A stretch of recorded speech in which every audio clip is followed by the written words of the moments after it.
Yun!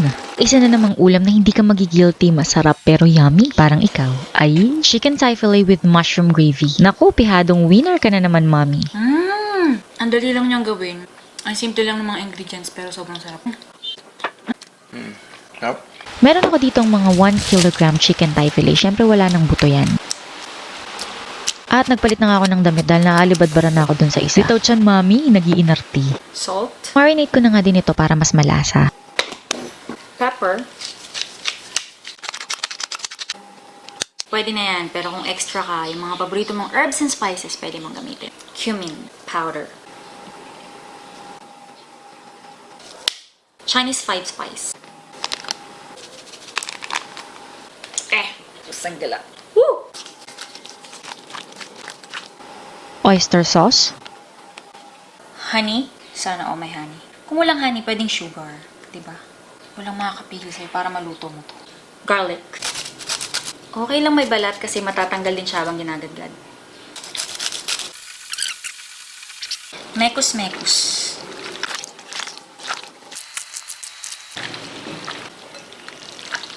Marinate for 1 hour or kahit magdamag. Pero kung nagmamadali ka, kahit matapos mo lang i-prepare mga iba pang ingredients, 30 minutes pwede na yan. Fresh thyme, kasing fresh ko. Charot lang. Siyempre kasing fresh mo ay fresh thyme leaves na optional. Kung wala, pwede kayong gumamit ng 1 soy or cilantro leaf. Onion. Onion? Lakas ng tama eh, no?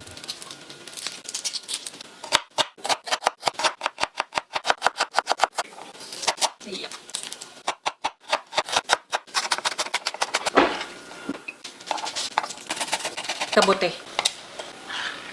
Drain. Mushroom. At syempre pa gagamitin ko itong napakagandang grill pan ni Masflex. Ingat ka, mainit yan. Oil.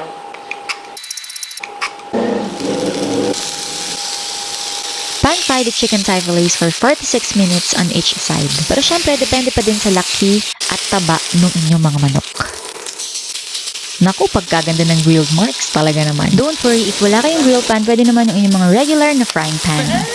Oh, kalma. Dito ko na rin lulutuin yung sauce para nandito na rin yung katas at yung lasa ng chicken. Pwede kayong gumamit ng butter, pero kung wala, cooking oil pwede. Pwede ding margarine.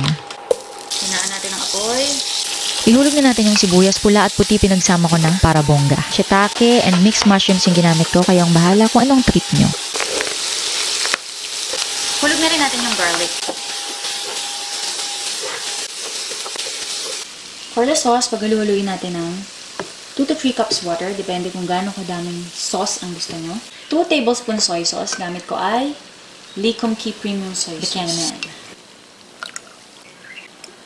3 tablespoon oyster sauce. Then, gagawa tayo ng slurry. Pwede na natin isama to dun sa sauce. Kaso, hot water yung ginamit ko. Mamumuo yung cornstarch. Salt, pepper, Sugar or honey to taste. Konti lang para mas mabalance yung lasa. sauce, Then, yung ginawa nating sauce kanina, water, oyster sauce, and soy sauce. chicken broth. Pero kakalhatiin ko lang. Slurry na pampalapot. Cook until the sauce is thickened and reduced. Then, ilagay lang natin yung ating mga chicken thigh fillet and yung juice. Takpan, inahayaan lang maluto ng mga 2 minutes. Pagkatapos, ready na siyang kainin. Siyempre, you can serve it with rice or pwede din namang mashed potato. Gumawa po ako ng mashed potato. Uploaded na yan, guys. Check nyo na lang sa aking Facebook page and YouTube channel. Pinopost ko din siya sa Instagram and TikTok. Siyempre, ano pang inaantay natin? Kainin na natin yan.